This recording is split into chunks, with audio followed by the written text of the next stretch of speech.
ঠিকানা, রোহিঙ্গাদের ঠিকানা। এই ঘটনা হলো আর বাংলাদেশের মানুষের ন ইনিল যে তারা বর্মাই অনর ঘটনা।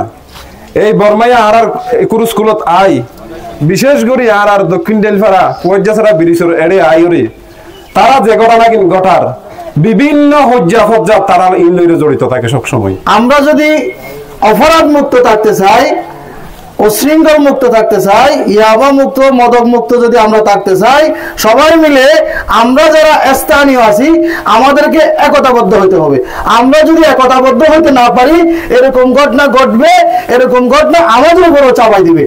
পাশাপাশি এরা যে ঘটনা করে যাচ্ছে না এখন এই ঘটনাগুলা দেখা যাচ্ছে আমাদের পরিবারও, আমাদের সমাজও, আমাদের এলাকাতেও এগুলা প্রচলন হয়ে যাবে। পরিষদে আপনাদের মাধ্যমে জানা দিতে চাই এই রোহিঙ্গার আনাচেখানা যেখানে সেখানে আছে সবাইকে খুঁজে করে লিস্ট তালিকা মুক্ত করে আমরা চিহ্নিতকরণ করব।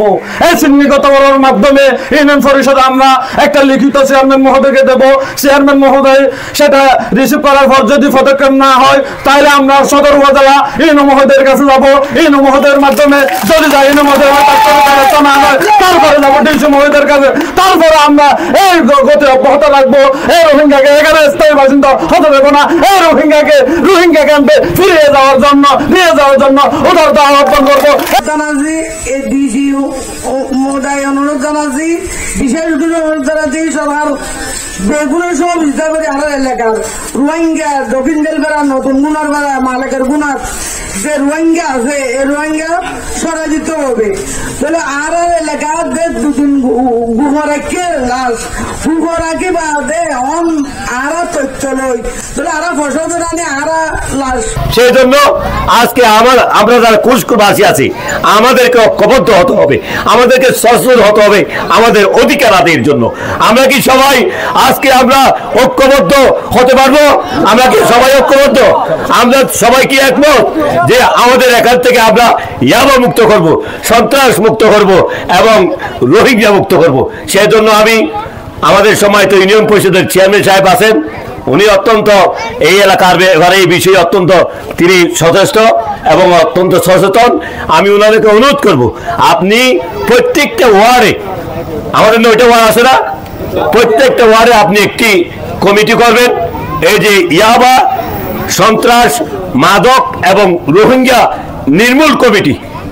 দক্ষিণ ডেলফার যে যারা রোহিঙ্গা বসবাস করেন তারা যাতে দ্রুত তার জায়গা মধ্যে তারা সরকার নিজা গই এই ব্যবস্থা আর বেক্ষণ চাই, আর সমস্ত দক্ষিণ ডেলফারাবাসী বেক্ষণ চাই এ ধরনের ঘটনা আর যাতে নফান আজিয়া তারা গড়ি গিয়ে হালি আর পয়েন্ট আর গড়িব ইনে যে ধর্ম দেখা কর্ম, ধর্ম দেখা ধর্ম, ধর্ম শিখিয়ে মারফেটের ভিতর তো শিখিনো হয়, কর্ম মারফেটের ভিতর তো শিখিনো হয়। বেকিন দুনিয়াটাই শিখে দিই, বেকিন দুনিয়াটাই যাতে শিখে তারা দিন মারামারি বাফরে ফুয়াই মারের ফুয়ারে বাফে মারের এ ধরনের ঘটনা না আর তো কি হয়ে দেবে, হয়তো আর পয়েন্ট শিখিতে পারে। রোহিঙ্গাদের ক্যাম্পভিত্তিক নিয়ন্ত্রণ ও জোরদার করতে হবে, সীমিত চলাফেরার ব্যবস্থা করতে হবে, স্থানীয় জনগণের নিরাপত্তা নিশ্চিত করতে মাননীয় চেয়ারম্যান সাহেব ও প্রশাসনকে কার্যকর পদক্ষেপ নিতে হবে। আন্তর্জাতিক চাপ সৃষ্টি করে তাদের মায়ানমারের ফেরত ব্যবস্থা দ্রুত করতে হবে। তাদের আইডি কার্ড ও জন্ম নিবন্ধন যাচাই বাছাই করে বাতিল করতে হবে। দক্ষিণ বেলপাড়ায় কতগুলা রোহিঙ্গা আপনার আইডি কার্ড জন্ম নিবন্ধন আছে, অন্তত এটা বন্ধ করে ক্যান্সেল করে হলেও আপনি দক্ষিণ বেলপাড়াকে একটু মুক্ত করতে, রোহিঙ্গা মুক্ত করা যায় কিনা একটু চিন্তা করবেন। পরিশেষে আমি অত্র এলাকার সকলকে অনুরোধ জানাবো, আমরা যদি এ সমস্ত অপরাধ, খুন খারাপি, উশৃঙ্খল এগুলো থেকে যদি আমরা মুক্ত করতে না পারি, আজকে রোহিঙ্গার ফ্যামিলিতে করছে কালকে আমার ফ্যামিলিতে করবে।